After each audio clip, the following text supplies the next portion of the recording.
Okay, grumpy face is on. Forgot to update YouTube, so fuck me. And Twitch should be good to go. Hi! This episode of the Unwashed Asses is brought to you, as always, by patreon.com/zeroand09. That's ZEROAND09. If you dig this show, if you dig the other things I do, pitch in $1 a month. That's all I ask to keep things going, help make them better. I got nothing else with that. Just please, please, please. Not begging anymore. Just go ahead and pitch in. And new show we're rolling out here, Eyes Up Guardian, a Destiny-centric podcast that records live Thursdays 9 a.m. and should be having archive modes up here shortly. So, catch it there. More details to follow.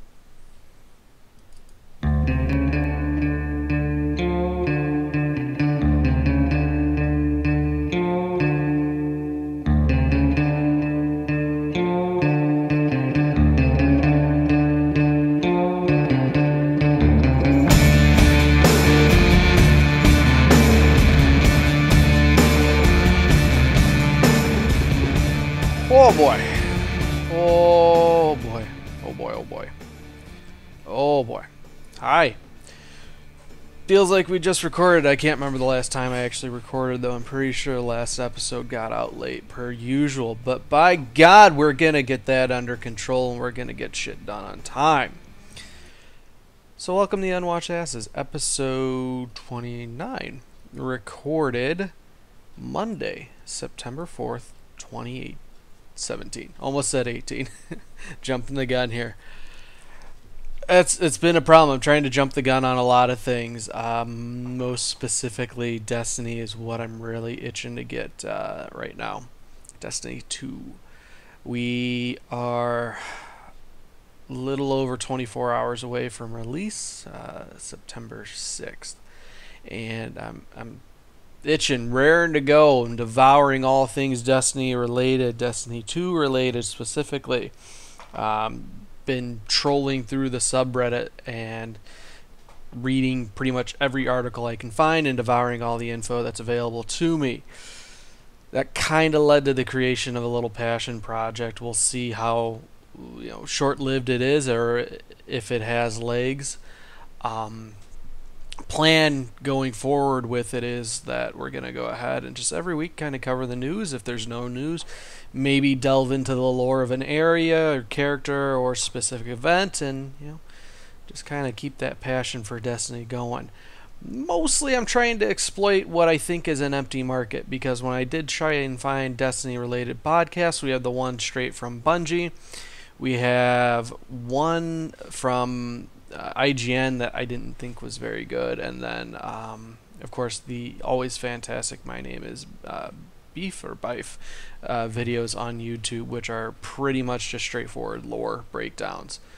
So I figure, let's go ahead. We're going to exploit this market and get in while the getting's good. So hopefully have podcast feeds available on like iTunes, Google Play, Stitcher, Pocket Cast, all that fun stuff by the time the game releases, and then we can ride the wave of success and milk a few easy viewers until they realize that what I put out is just absolute garbage and kind of revert back to this show where all the horse shit really goes down. So yeah, the Eyes Up Guardian, Thursdays 9 a.m. We'll be streaming that here at the Twitch channel, and then of course over at YouTube. And everything will get then uploaded at a later time and date.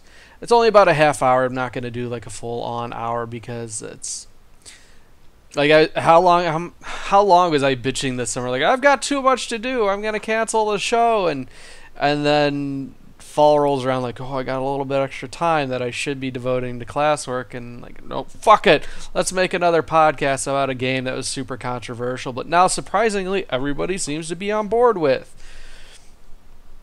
So yeah, we're doing just that. We're doing just that. But yeah, it was exciting. Got the fuck is it?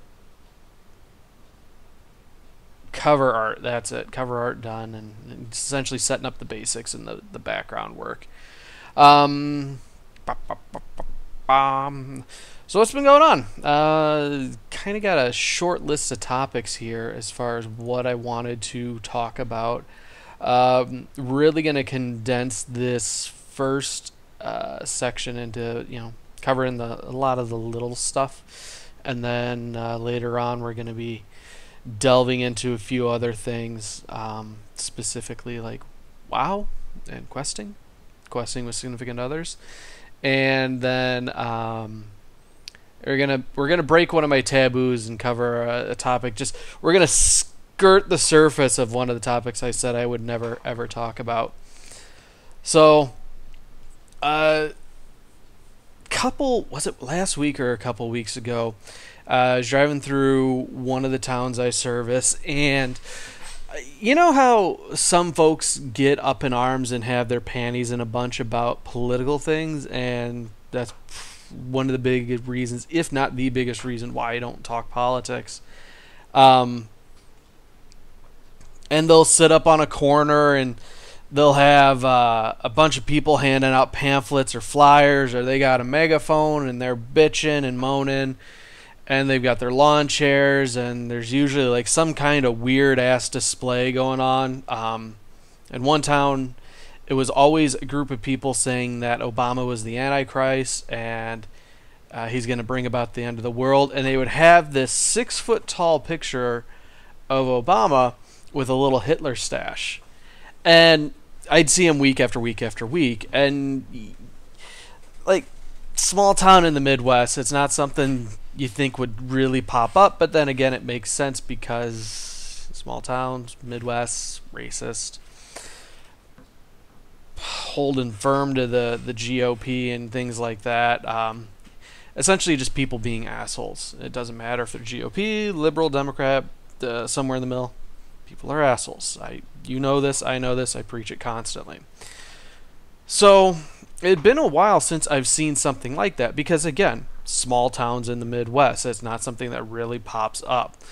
However, I was driving through one town. There's a good deal of construction that has built up in this one particular town, specifically because they decided to tear up a gigantic intersection and what's essentially the main drag going through town. So this has been going on all summer. Roads are down to one lane, which were normally 4, and it's been a long, gigantic pain in the ass.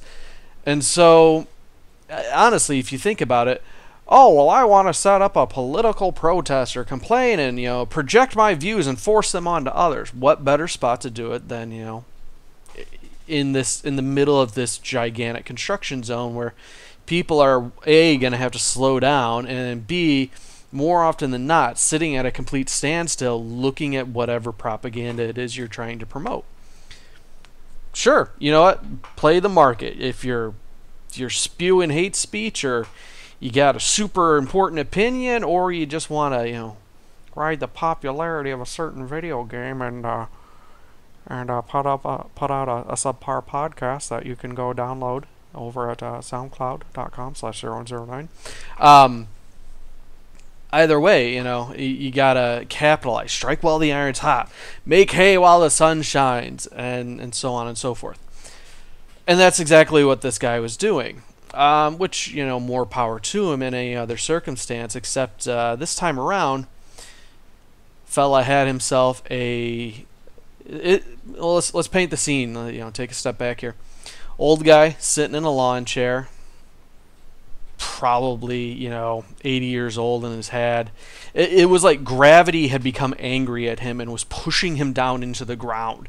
He was all like, his elbows were up, his shoulders were up past his ears, and he had a scowly puss on his face, and those big thick Coke bottle glasses. And I'm not sure how much of this is my imagination just painting the character, or how much I was looking at him while I was stopped in front of his sign.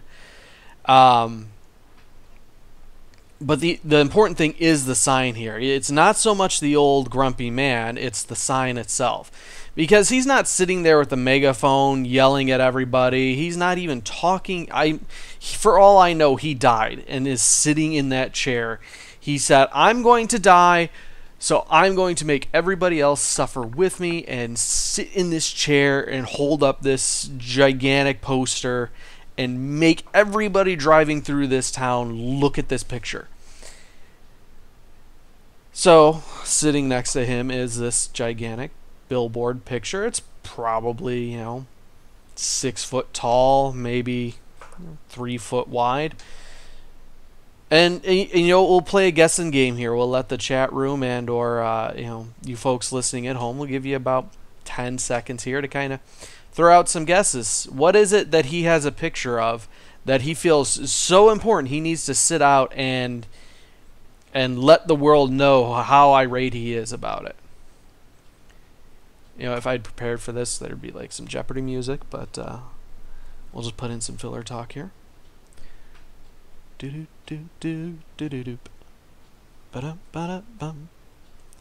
can't do the da-dump of Jeopardy music, otherwise we'll get a takedown notice. So that's the guy who plays music from 2 bands as the intro and closers of the Time's Up. What were our guesses here? Well, there's none in the chat because I don't record at a regular time. So you folks at home, lock in your answers, look to the loved one, say, oh, I know it's this. You're going to be wrong because it's totally this. It was a gigantic picture of a dead baby. Big old dead baby. Dude was protesting abortion. And no text, no nothing on the sign, just a big old dead baby. And of course you could argue, well, it's a fetus. It wasn't fully developed. It very much resembled something I had seen in the past, except this one was all cut up. The leg was definitely removed from the rest of the body, and it was all purpley and necrotic looking, and it's a dead baby. Maybe 3 months old, not like passed through and given birth, like 3 months into the pregnancy old. And just overall, pretty disgusting. Now, I'm not here to argue, pro-life or pro-choice one way or the other, because again, everybody's a cunt. You're a cunt. I'm a cunt. It doesn't matter what your beliefs are, and I'm not here to tell you what my beliefs are, because my opinion should not sway yours. You should think for yourself and figure out what it is that you're after. And I'm not one to, again, I don't like censorship, so I don't want to tell this guy, shut the fuck up even though you're not talking and you have this giant, gross, disgusting sign up. Instead, what irritated me most about it, there are very few limits that I have. Dead babies are definitely one of those limits. Especially when it comes to displaying said dead babies. Now, you want to hand out pamphlets or have little things that somebody can look at it themselves, fine. But when you put up a gigantic picture of a dead baby along a major highway going through a town that has a ton of construction, that school buses go by, the fuck's wrong with you? And that is my biggest issue with it, is because, again, maybe it's like ever since having a kid, the wiring in my brain just switched over, like, I've got to protect this child. I must, make sure nothing could ever, taint him or sully him. He is perfect and pure. Thankfully, my son wasn't with me at the time, but what the fuck would I say to him? How do I explain? Well, that person's got a picture of a dead baby. That's definitely a dead baby on there. Why is there a dead baby on there? Like, he doesn't even understand the concept of, when your mom and I got along, we bumped ugly and went heels to Jesus, and 9 months later you came out. Dad and mom are just other names that he calls us. Like, sure, I would hope that I'm the favorite. One of, his 2 favorite people in the entire world, but to then launch into the complicated explanation of why some people wouldn't want a baby? Like, he's just normally enthralled when he hears a baby in a store. Now there's a 6 foot tall picture of a dead one? And that's where I draw the line. I mean, again, if you want to talk about dead babies and hand stuff out and make your voice heard, go for it. I don't have a fucking problem. But when you're forcing that imagery on the general public, like if we were a group of, 15 years old and up, fine, go ahead. But when you have school buses full of kids driving by, that's not right. And it's not censorship for the sake of censorship. It's censorship because, again, they're not old enough to process this. I shouldn't have to explain this. I shouldn't have to delve into what a fucked up thing this is to do. But continually, people surprise and disappoint me, and I'm flabbergasted. I don't know how to respond aside from to bitch and rant on a one mic show. And the fuck's wrong with you? And we'll move the story along here. I drove by. It got me worked up. I was all hot and bothered, and not in the good way. And by the time I drove back by, of course, he's gone. So I don't know what happened to him. I can only hope that a meteor came from light years away, cosmically bound to crush this man's skull in some bizarre act of karma. But since it doesn't happen, he probably is like, oh, you know what? I gotta head on over to the Perkins, get my early bird meal, and then I'm gonna go home. And he's, just gonna go back out. I haven't seen him since, and I really hope I don't, because in my work truck I can't stop. I can't say anything. It is the biggest complaint I have about the job, aside from not being able to really talk about it in depth here. But I can't, like, my opinions and voices and concerns are that of my own. They do not represent the company I work for, yada, yada, yada. But you can't say that in public and, expect people to differentiate the two. So I just got to bite my tongue and not, put an old man into the ground and grave that much earlier for essentially forcing the image of dead babies onto children. So yeah.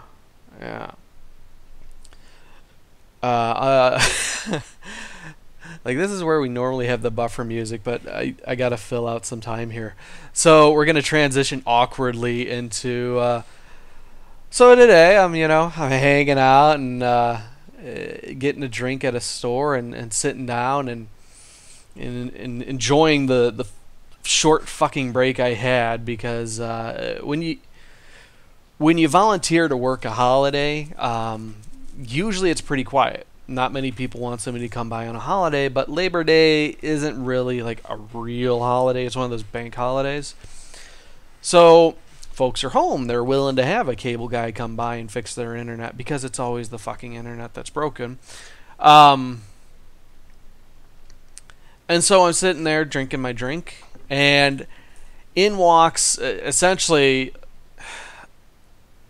like, if Ted Nugent could be a lower class individual, this is who he would be. About 6 foot tall, tan, he's got the cut-off t-shirt tucked into his Wrangler jeans and the cowboy boots and the cowboy hat, going to get himself a taco and a drink, and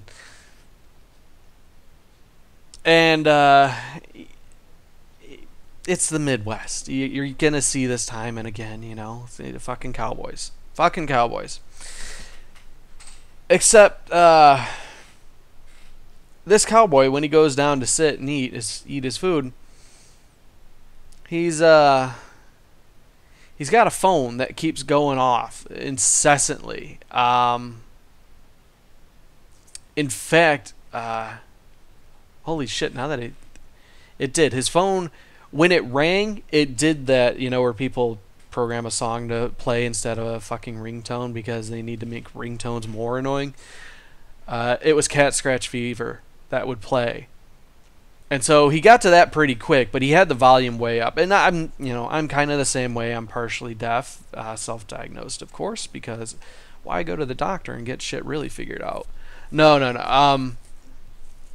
He had the volume up insanely loud, and so everybody would hear it, and And I get it, you work in a loud area, you want to be able to hear your phone, or maybe it is just because you're deaf. And so Cat Scratch Fever goes off, he answers his phone, and they go, okay, well, I'll just finish, doing what I'm doing here once I'm off my break, and then go back to work. And what proceeded to follow must have just been a flurry of texting back and forth with God knows who, but he was totally into it. And every time his phone would go off with a new message, this I don't know if it was Siri or whoever it was, but it wasn't like quite a British accent. It wasn't quite a robot voice. It just had a very weird, distorted tone to it. It'd say, "Excuse me, boss. You have a text message." Over and over and over again. "Excuse me, boss. You have a text message." And that got me to thinking, what kind of individual has their phone acting like an actual assistant? I mean, sure, there's Siri and, Google's assistant and Alexa and Cortana.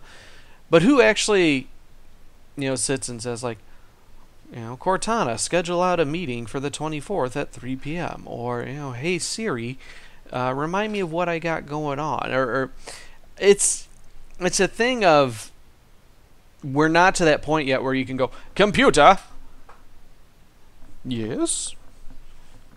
Tell Lieutenant Data that Commander Forge and I decided to have a baby." "Right away, Captain." It was cringy on that level alone. But then the whole thing of, "Excuse me, boss." One, excuse me, it seemed to be, well, even the whole fucking phrase there, "excuse me, boss," seemed to be a power play or fantasy on his part of, he wants to be the one in charge, wants to be the one running the show, have everybody look up to him. So he's got his phone saying, "Hey, boss," but not even "hey," it's "excuse me," in a meek tone, saying, "So I'm sorry to disturb you, Lord Master, please don't beat me. I got you a text message." And it struck me that how incredibly shallow or insecure do you have to be to have a text alert like that. And then the inconsideration for those around you, where, much like the abortion sign guy, like, if you're going to get into it, why make it public? If you're going to sit there and have a flurry of text where obviously your phone's going to sit on and you're going to just be, hammering out message after message and, be waiting for the replies, fucking turn your ringer off. Don't sit there and let it go off after time and time. "Excuse me, boss, you have a text message. Excuse me, boss, you have a text message." I know it's annoying with me saying it. This fucking phone went off at least 24 times. Drove me up a wall. But what are you going to do?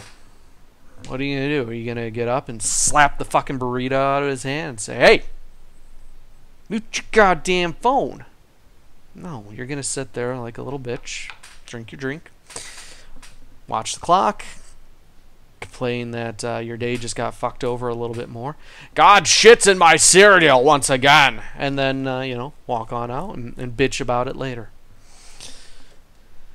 Ah, fuck me.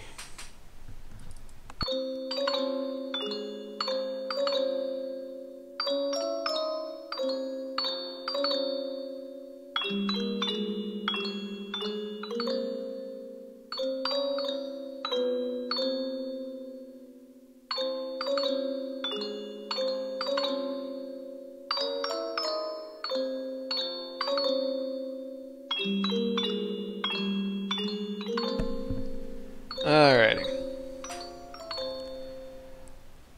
So, now that I've had enough bitching, kind of like I've vented, I've gotten it out of my system, let's move on to controversial topics. So there are 3 things that I have vowed never to ever really talk about in depth. If you're listening at home, you can name them out with me here. I already said one at the beginning of the show. Politics. Do not talk about politics. Everybody's got an opinion. It turns you into an asshole when you then have to yell your opinion at the other person.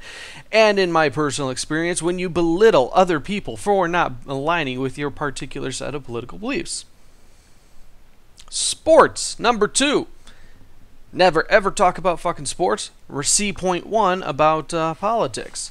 Everybody gets super into it. They're all about their team. And as much as I cross the border in my line of work, you will always be rooting for the wrong team. And that's all well and good if you're passionate about something. We see similar debates on, gaming communities like Console Plebs or PC Master Race or just bullshit about that. Come together. Come together, people. And topic number 3. The third, maybe the most important topic that I do not talk about, is religion. Reason for this: I had a very rigid religious upbringing.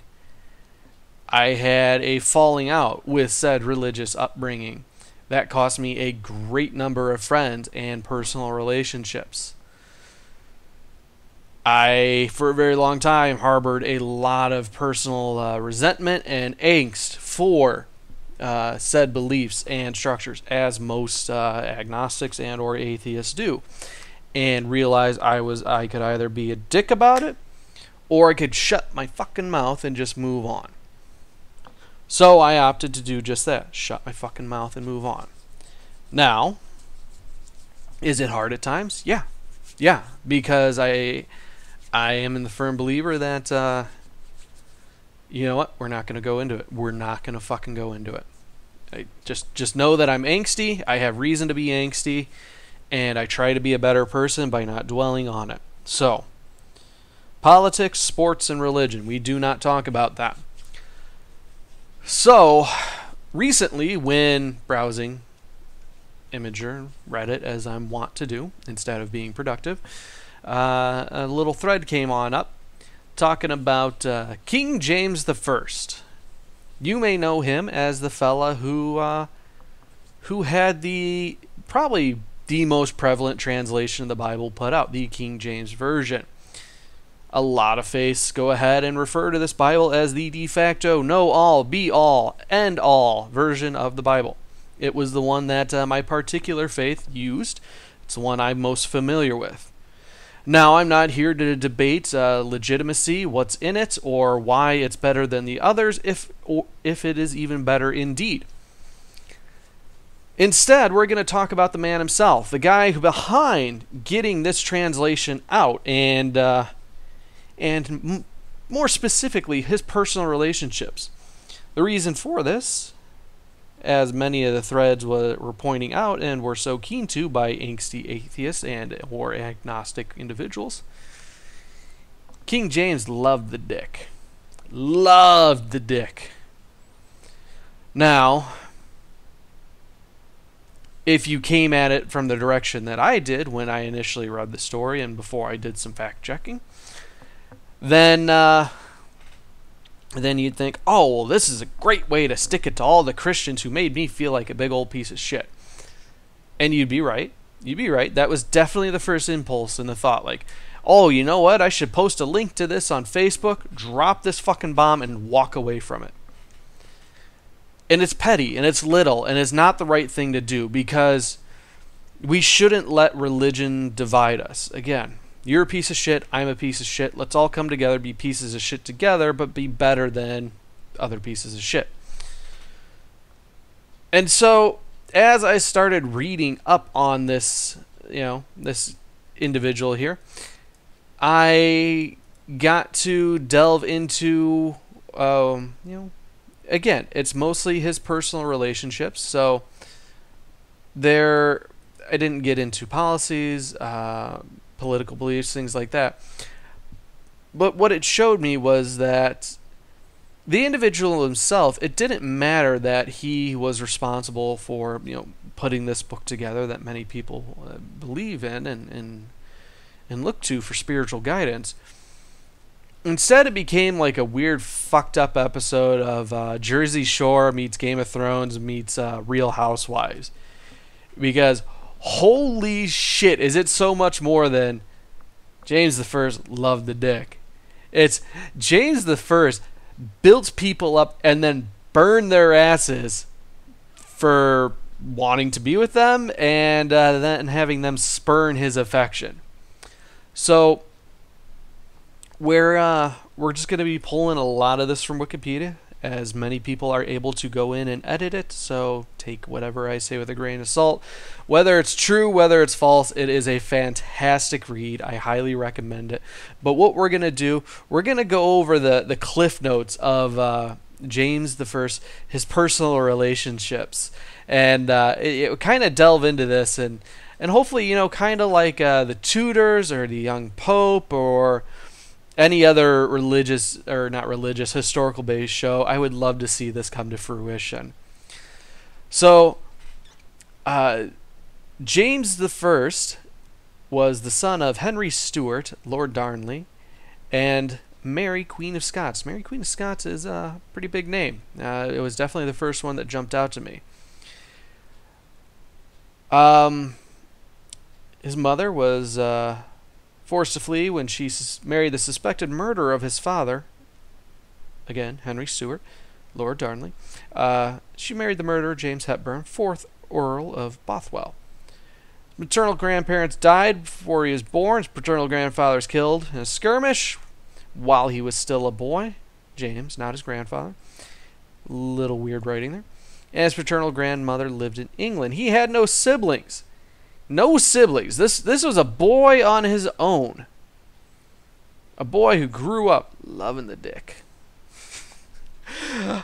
So, when we get into his first major relationship, we find young James, a striking lad. Actually, not really if the paintings are to be believed. He was kind of mediocre at best. He had a little weird face. But at the age of 13, James was visited by an otherworldly, beautiful, enchanting, exotic stranger from the far-off land of France by the name of Esme Stuart, 1st Duke of Lennox. And you'd think, oh, well, he's 13, he's just discovering his sexuality, might be having some thoughts, and they might not be directed towards girls. That's okay. He could find a playmate or another fella his age, and they can experiment and figure things out together. Instead, James goes for the fucking big leagues. Esme Stuart, if I could fucking talk here, was 37 years old at the time, married, and a father of 5. So James wastes no time in the home wrecking game, guns after this father. Now, they describe Esme as a very straightforward, gentle man. But the King James, decided, nope, we're going to go ahead and embrace him. We're going to kiss him and clasp my hands around his neck and get in on it. And in a move that kind of became his signature, James said to Esme, I'm going to make you a gentleman of the bedchamber. Now, I could look into this a bit further, but I like to stop it right there and just think, like, it's got to be a dirty, pervy title. There can't be anything pure or innocent about it. I'm sure if I read into it, it is. But no, I want to believe that a 13-year-old king said, "You there, a 37-year-old middle-aged man, father, husband. You give me your own personal gimp. Come on into the bedchamber." And so their relationship was intense but short-lived, because Lennox himself had to decide whether or not to stay loyal to his Catholic faith or loyal to James. Now, James himself ended up converting him. He brought him over to Calvinism. And the folks that were originally with Lennox in his home country said, well, this shit ain't right. This ain't right at all. We got to do something about this. So they go ahead and coax young James over and effectively force him to call out Esme here. And what effectively results in an exile, him going back to his home country and forcing the two to part ways. And it was hard. It was definitely hard on him. Now, those who got the Lord back in their home country thought, oh, well, surely once he's back, he's going to go ahead and renounce his conversion and go back to our ways. But he never did.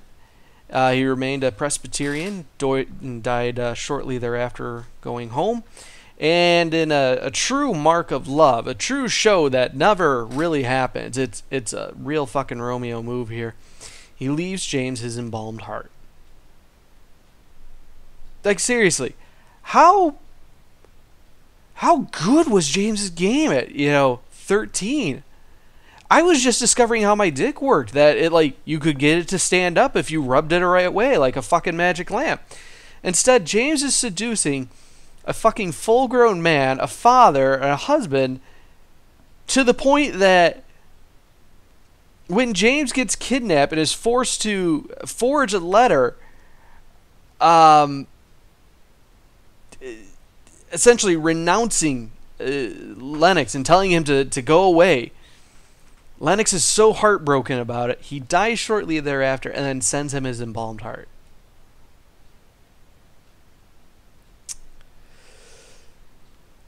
That's fucked up. That's fucked up. Like, I will never be that good. I've dated many women since, all who have proclaimed love for me, but there's not one who's going to be like, oh, you know what? I'm going to go ahead, kick it early, and leave Christian my embalmed heart here. So, following Esme's death, James went ahead and said, you know what? I need a lady. I need a lady to establish a, quote, strong Protestant alliance in continental Europe. So he continued this policy by marrying his daughter to the future king of Bohemia. So they're saying that James was, initially really into his wife. So despite what the Reddit links would have you believe, it's not all dicks. He likes the vagina as well. Which, good for him, you get a little bit of both. And they say, he's really into her, but that infatuation wanes, and it almost, from the sounds of reading through all this, James eventually lost interest entirely in his wife. She became reclusive, only showing up at certain events, to the point where, with who may have been James's last lover, she sends him a letter saying, be true to him, be kind to him, take care of him, because clearly she wasn't the one for James, but she knew who held his heart. So they ended up having 8 kids. They stayed together for the rest of their lives. But James was not satisfied just having a wife. He had to get it on, and his dalliances were many. Shortly thereafter, he went ahead and was romantically linked to a certain Anne Murray, later Lady Glamis, who he decided to write a poem about. Not much else really going on with this relationship. Apparently the relationship only lasted 2 years, got hot and heavy, and then ended pretty much just as quickly. So that one kind of, I imagine, after the wife, after realizing that he misses a little bit of the dick. Dick? What's dick? Dick. Cock. Oh, I like dick. Oh, fucking Tormund, you're the best. So, after taking some time off from the controversy that was his first relationship with Esme, that resulted in a banishment and a premature death and an embalmed heart, James sets his eyes on a lovely, luscious 17-year-old fella by the name of Robert Carl. Supposedly, they met at a jousting contest where Carr ended up getting knocked from his horse and breaking his leg. And James then kind of fell in love with him right away. But from what they say, Robert Carr wasn't the brightest crayon in the pack. He was good looking, but that was about it. He was pretty and dumb. That's exactly how James liked him, apparently, at this stage in his life. So, over the years, he went ahead and showered Carr with gifts. He made him a gentleman of the bedchamber. Again, kind of his go-to move here. He also made him a Knight of the Garter, a Privy Councillor, and a Viscount Rochester. Things were going good. They were going good.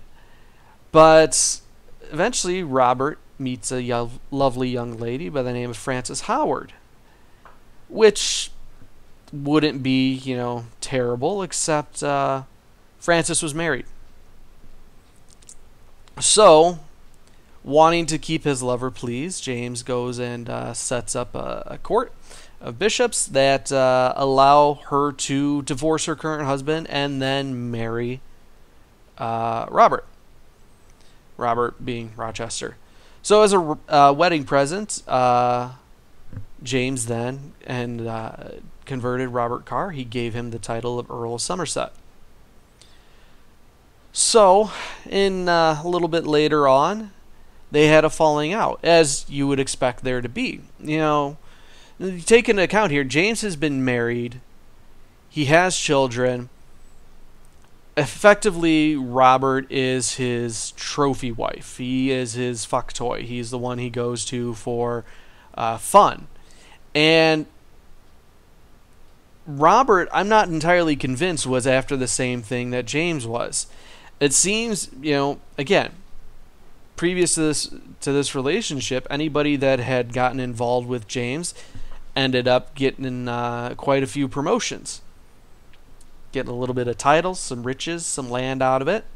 Not a bad deal, You take it in the butt a little bit, you take a shot in the mouth, you got some land, and everything's going well for you.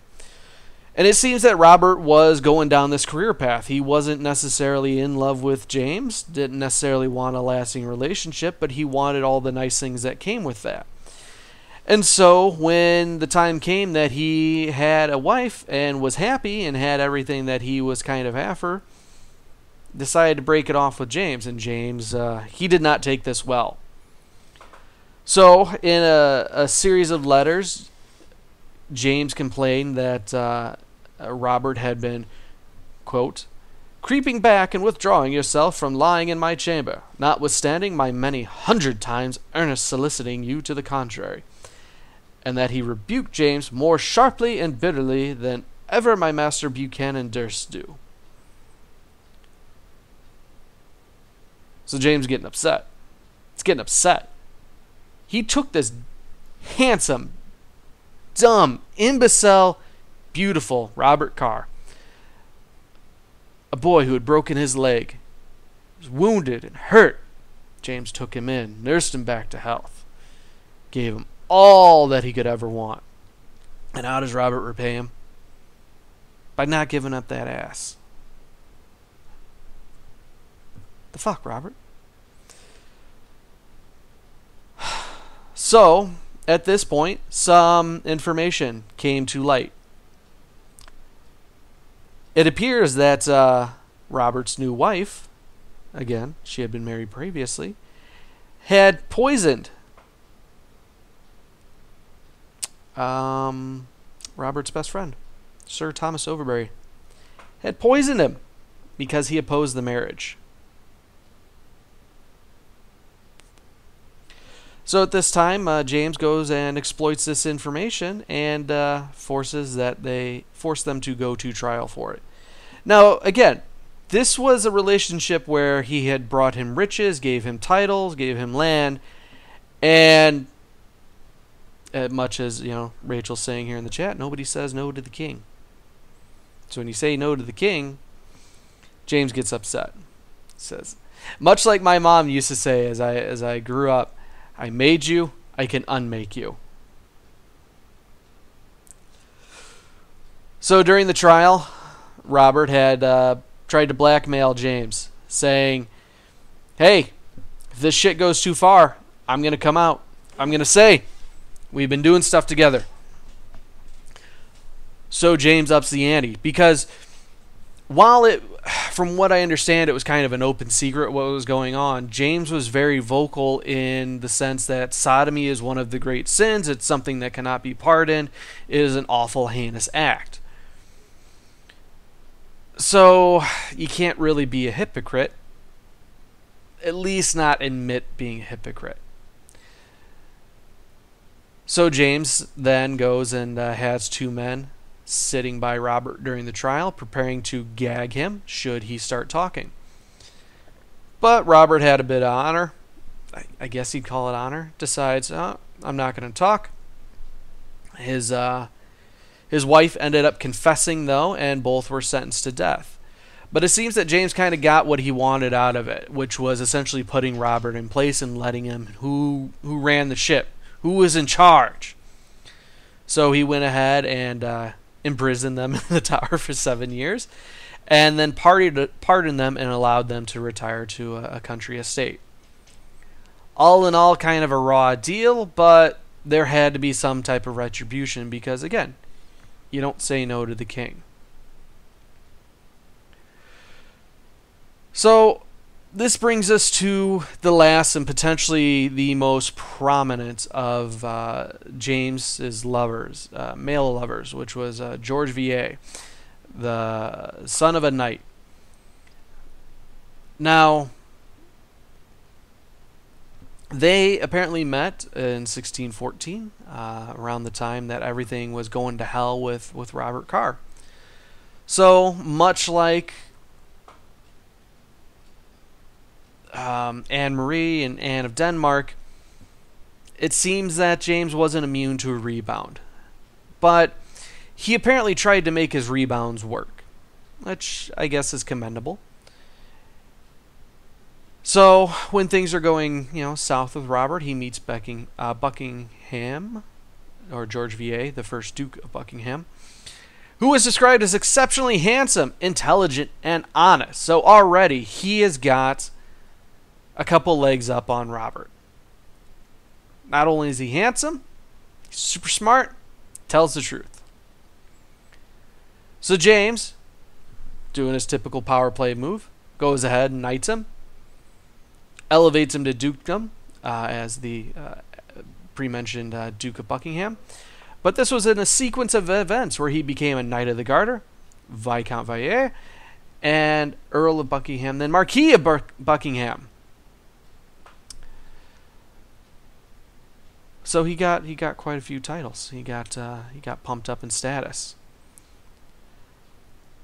Now, this is the relationship that I had mentioned previously, where Anne of Denmark was definitely aware of what was going on and would write letters affectionately to George, essentially saying,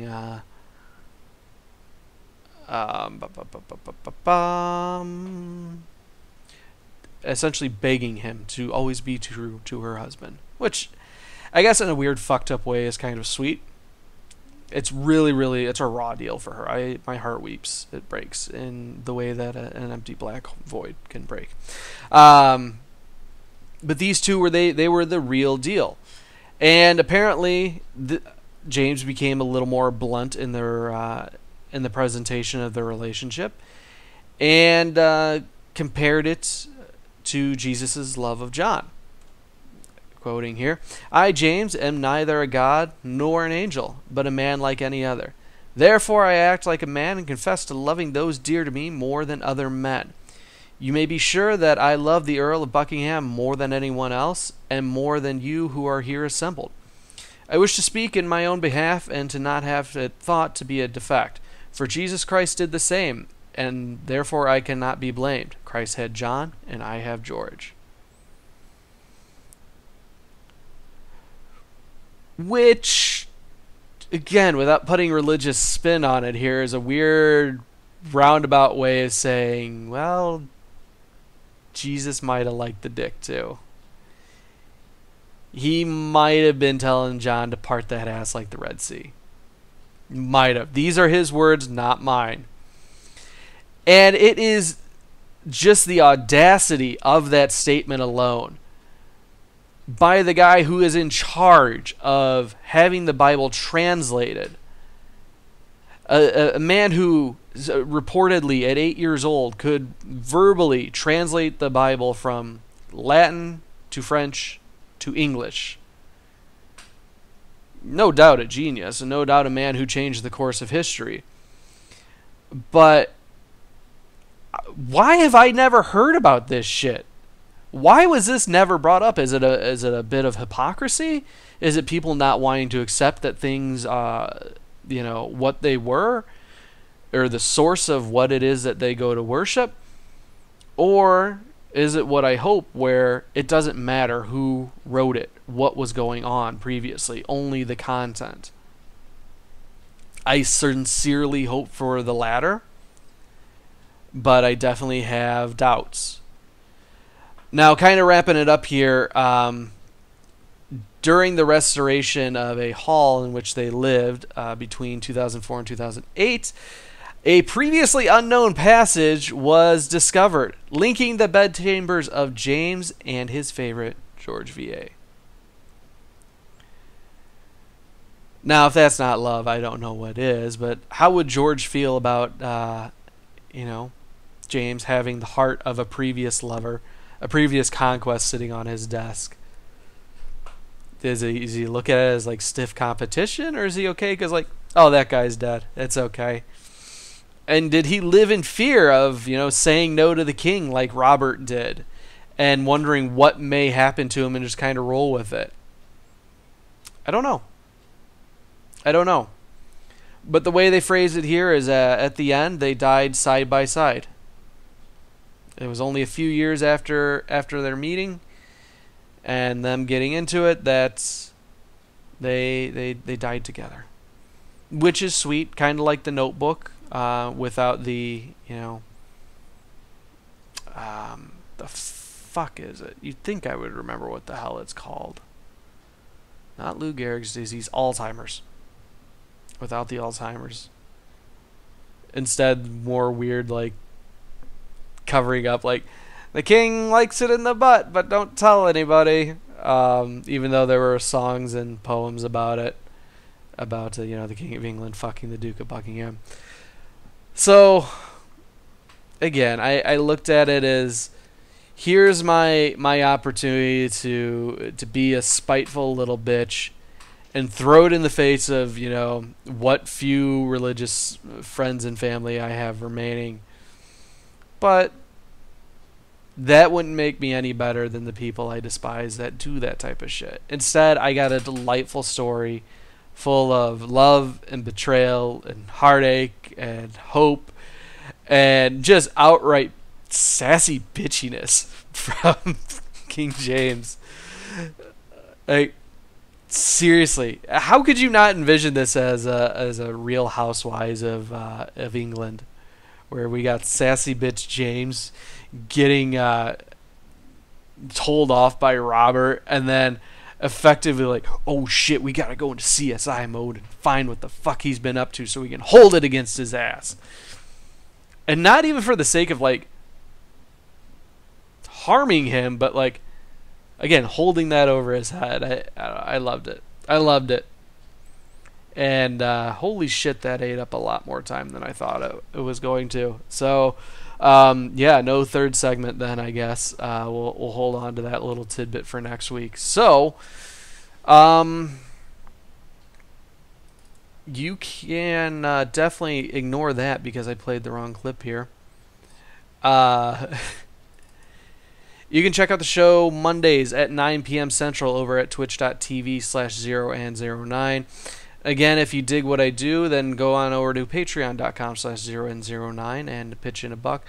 Otherwise, if you want to write in, theunwashedasses@gmail.com or on Twitter at unwashed_asses. We'll see you next week.